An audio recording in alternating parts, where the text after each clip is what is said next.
Hey, what's going on, guys? Welcome to drboystv.com, the home for intelligent Black people.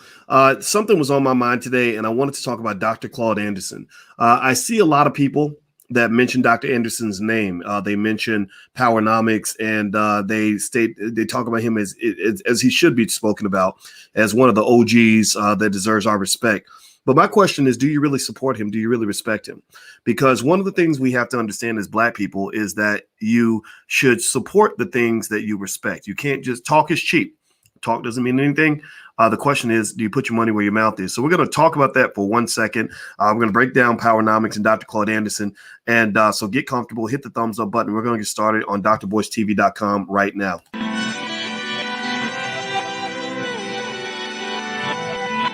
Here we are, clan the isms, cataclysm great. Our people out here struggling, trying to make it in this state. Everybody out here doing it, but we the ones who late. Now family, we the ones who gotta delegate. Get that money in the power, never be fake. Stick to cosign for 3. What did he say? Create jobs, support our own. Educate the same and buy back your home. Got 3 degrees, triple 10. 3 PhDs, now we on the CNN. DBTV, let's talk about negligence. Ignorance is bliss, but we can turn it to intelligence. Believe none of what you hear, half of what you see. Let's break it down here on Dr. Boys TV. Here we are. Hey, what's going on, guys? Welcome to drboystv.com, the home for intelligent Black people. If you're not Black and intelligent, you probably want to leave. This is not the place for you. The conversations will be above your pay grade. So I only want intelligent Black people in the building, or those who want to be intelligent. You don't have to. It's okay to be ignorant as long as you're ready to learn. But if you come in here ignorant, thinking you know everything, then you're not welcome. We don't want you here because we are here to build. We are here to grow. We're here to change the paradigm of broke acidness that exists in so many of our families. So if you believe that Black people should be put first, if you believe that our community should be at the top of our priority list, if you believe that we can solve our own problems, then put a hashtag B and the number 1 in the chat. Hashtag B1 is our calling card. That means that we put ourselves first. That's very important. Also, feel free to follow me on Twitter. I'm at Dr. Boyce Watkins 1 on Twitter. It's right there on the screen. Follow me on Twitter so I don't have to argue with idiots. I'd rather debate with smart people. That's more fun. With that being said, Dr. Claud Anderson, this is a very short message because actually I've scheduled another video I'm going to do on the blackfinancialchannel.com about the stock market and what's going on with the stock market and particularly cannabis and some other things that I've seen in my research. But before I do that, I wanted to take a minute to get something off my spirit that I wanted to share with you guys that is something that I think you need to kind of put in your pocket and challenge people on this sort of thing. I hear a lot of people using the name of Dr. Claud Anderson, a lot of people invoking his name. I respect Dr. Anderson. Dr. Anderson is the GOAT. He's the OG. He's this, he's that. And I agree 100%. Dr. Anderson's book, Powernomics, this book should be required reading for every Black child in America. You should read this book before you read any book written by any white person ever in the history of this earth. Seriously, do you agree? Give me a yes or no in the chat. Do you agree that every Black child should read books like Powernomics or Black Labor, White Wealth? Do you agree that it is a damn shame that at many HBCUs, they don't even read books by Dr. Claud Anderson? Dr. Anderson's right down the street from Howard University. I don't think they've ever invited him in to speak. I speak to Dr. Anderson about once a week. He's like a father to me. And I can tell you that I think it's a damn shame that this man has done such amazing work. And he's right down the street from one of the most storied HBCUs in history. And they've never had him in as a speaker. So if you or your child attends that school, then you need to go ahead and hit that administration up and say, what are y'all doing? What are y'all doing? Why are you bringing in mediocre white people and putting them ahead of one of the greatest thinkers in the history of the Black community? Are you really B1 or are you W1 or what are you? Or maybe you're D1, Democratic Party 1. What is it, right? Are you upset because he upsets the apple cart? Are you upset because he talks about reparations? Are you upset because he teaches Black folks to build their own businesses? Are you upset because he explains why Black folks have not achieved hardly any political gains in the last 50 years? Are you upset because he can point out that the wealth gap has not evolved hardly an inch, an iota since they sold you civil rights superstars in replacement for authentic Black leaders? Are you upset because he's out here speaking the truth? Are you upset because Black folks are tired, sick and tired of being sick and tired and being sick and tired of watching the same ideas being thrown at them over and over and over again? What's your problem? Why do you have an issue? Who are you working for? What team are you on? That's the question. So with that being said, I'm not even going to talk that long. I just had to make this point real quick. I did not ask Dr. Anderson for permission to share this. I'm going to talk to him probably tomorrow, and I'm going to explain to him that I did this video. I hope he's okay with this. Dr. Anderson, a lot of y'all don't know this, but this man has been involved in a reparations lawsuit trying to get billions of dollars for Black people. And he's been fighting this lawsuit for what I believe is about 20 years. And he's been using his own money. He loves Black folks that much that he's putting his own money on the line to push a reparations lawsuit. He's not getting any help from what I understand from the Congressional Black Caucus. Those Negroes run away every time he walks in the building. He's not getting help from any of your civil rights superstars.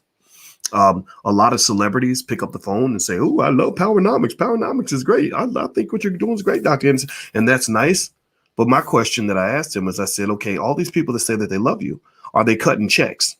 Because I can say I love you, because you know why I can say that and it doesn't cost me anything, because talk is cheap.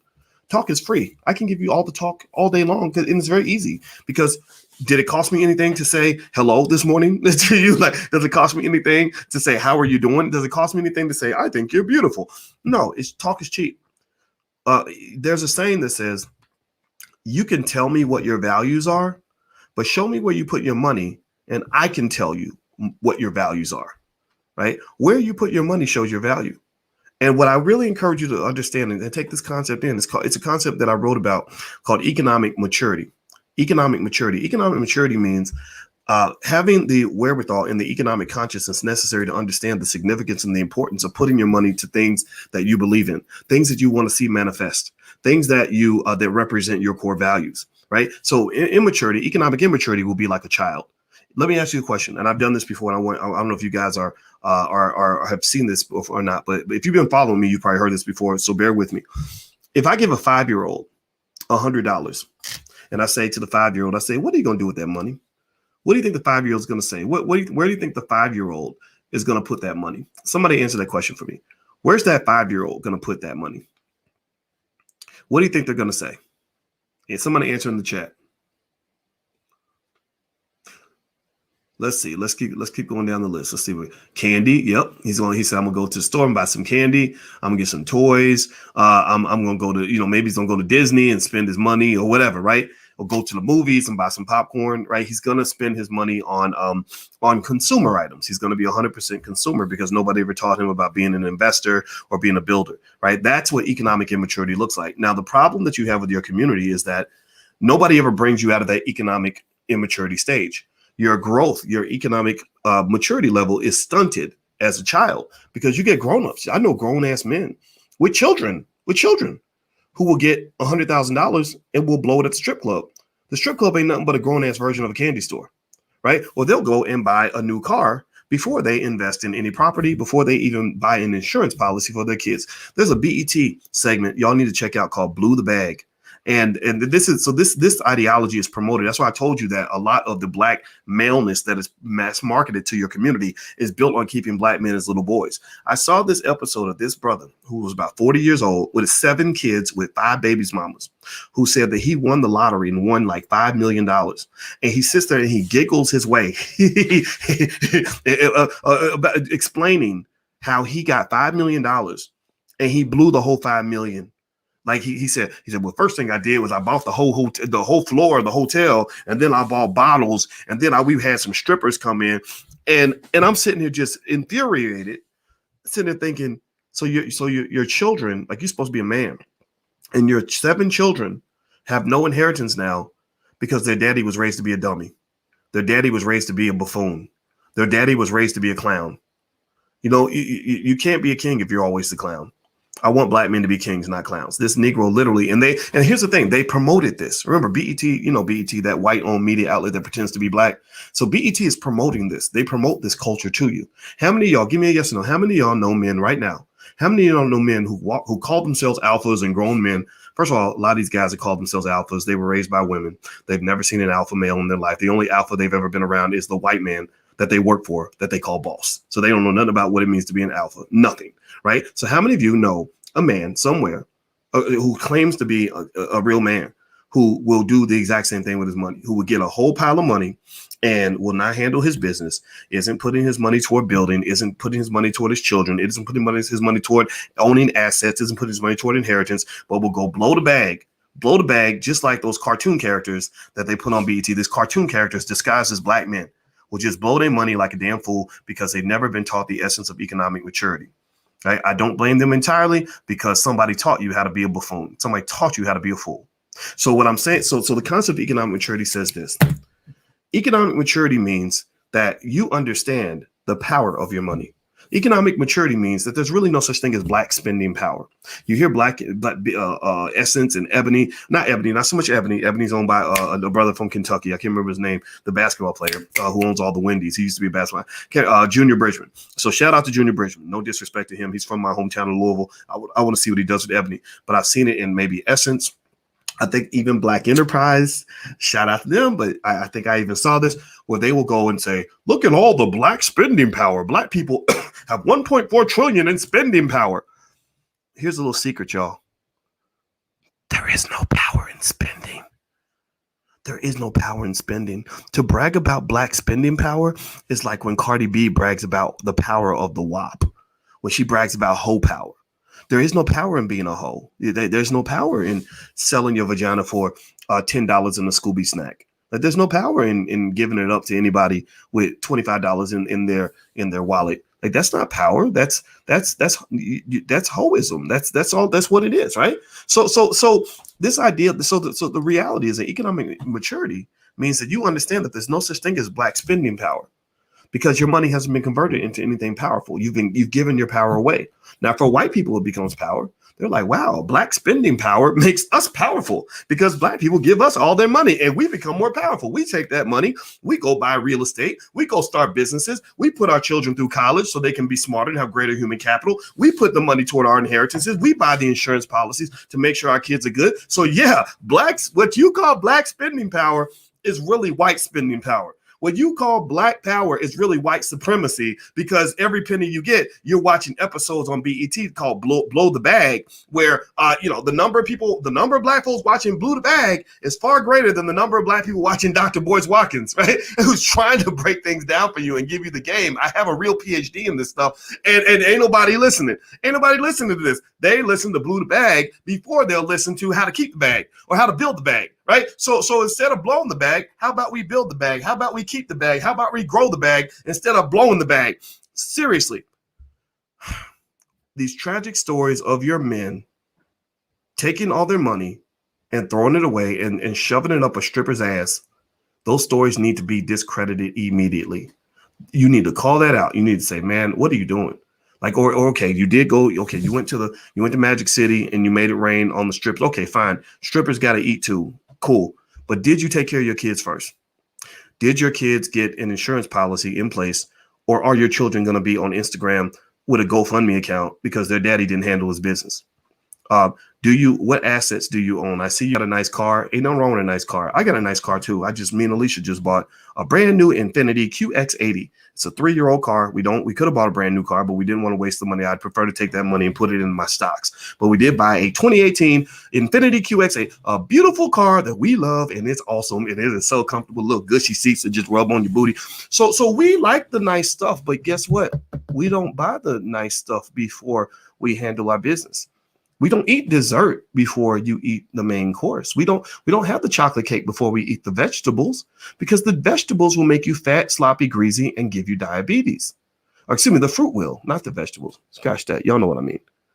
So what I'm saying to you is that it's okay to get the nice stuff, but you got to handle your business first. That's what economic maturity is all about.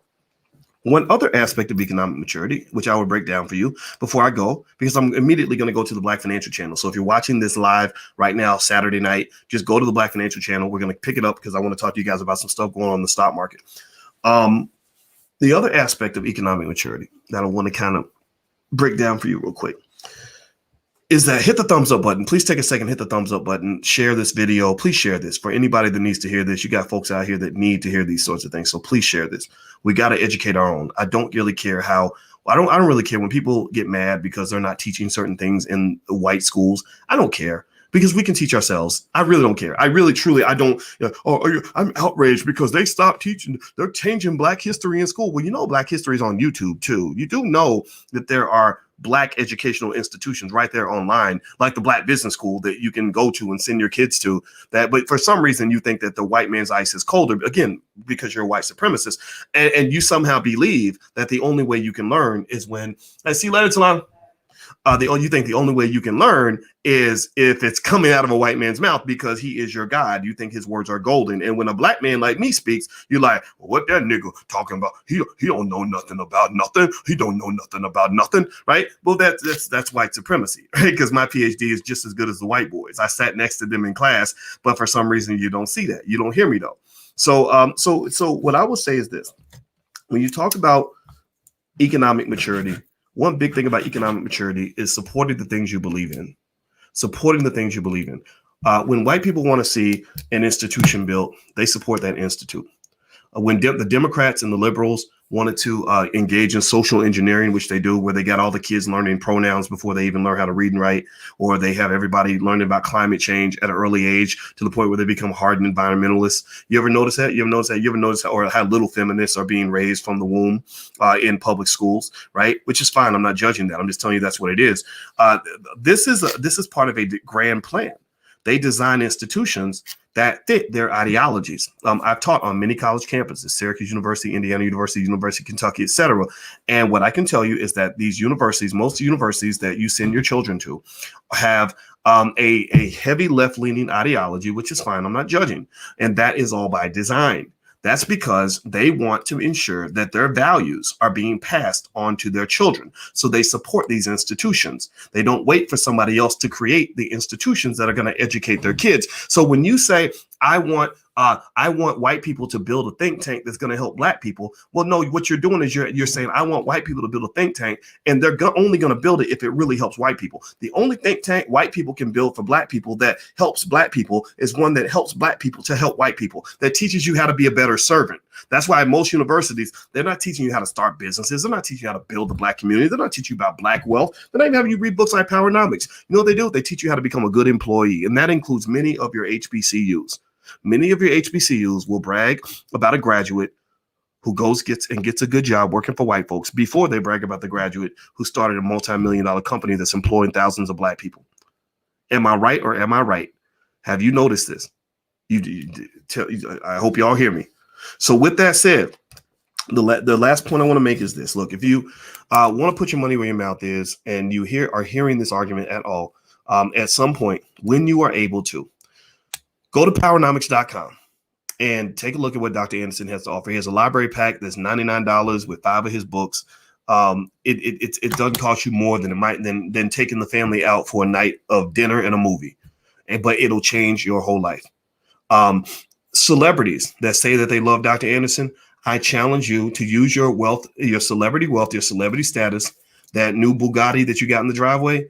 Break a little something off and write $100,000 check to the Powernomics Corporation. Because I can tell you can challenge me on it. The Black Business School has supported the Powernomics Corporation to the tune of hundreds of thousands of dollars. I just don't brag about it. But yes, we have put hundreds of thousands of dollars there because I told Dr. Anderson, I said, if I don't help you out financially, if I'm not really coming through for you economically, then I can't really say I support you. How can I say I support you when all I'm giving you are words, which means I'm giving you something that's very cheap? Talk is cheap.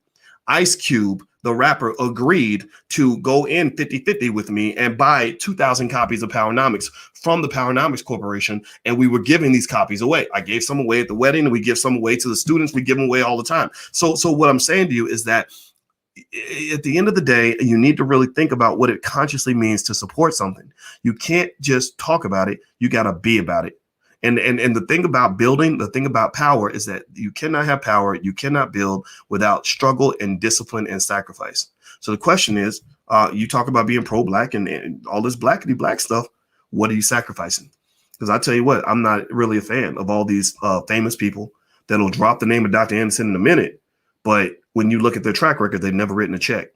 That's not making any sense to me. Remember that reparations lawsuit, the government's pretending like they've never heard of reparations. They need 7 years to study it. He's been studying reparations for 35 years. He wrote books like Black Labor, White Wealth that break down reparations, the whole argument to a T. There is no more debate. It's like climate change. There ain't nothing else to discuss. Mike has been dropped on that issue. So why in the world are you still talking about you need to go debate this, or to go investigate or go research this? And you got a man right there down the street from Capitol Hill That's how I know these people aren't serious. The man is down the street from Capitol Hill, could easily come to Congress and testify, but they're like, well, what? Huh? We don't know anybody who knows anything about reparation. We haven't heard anything.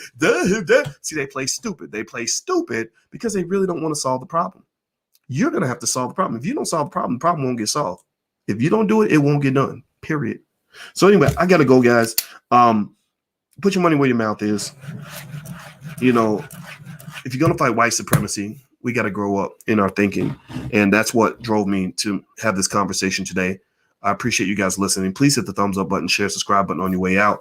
I'm immediately going, if you're watching this live, you may be watching a recording, but I'm immediately going over to the Black Financial Channel in about 10 minutes, and I'm going to talk about what's going on in the stock market and crypto and things like that. So feel free to go to the blackfinancialchannel.com, and I will see you guys very, very soon. So take care. Have a good day. Please hit the thumbs up button. Share this video. Share. Please get the word out.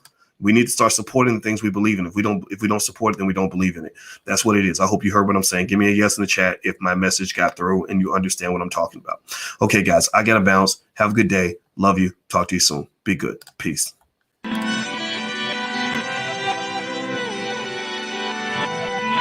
Here we are, clan the isms, cataclysm great. Our people out here struggling, trying to make it in this state. Everybody out here doing it, but we the ones too late. Now family, we the ones who gotta delegate. Get that money in the power, never be fake. Stick to cosign for 3. What did he say? Create jobs, support our own. Educate the same and buy back your home. Got 3 degrees, triple 10. 3 PhDs, now we on the CNN. DBTV, let's talk about negligence. Ignorance is bliss, but we can turn it to intelligence. Believe none of what you hear, half of what you see. Let's break it down here on Dr. Boyce TV. Here we are.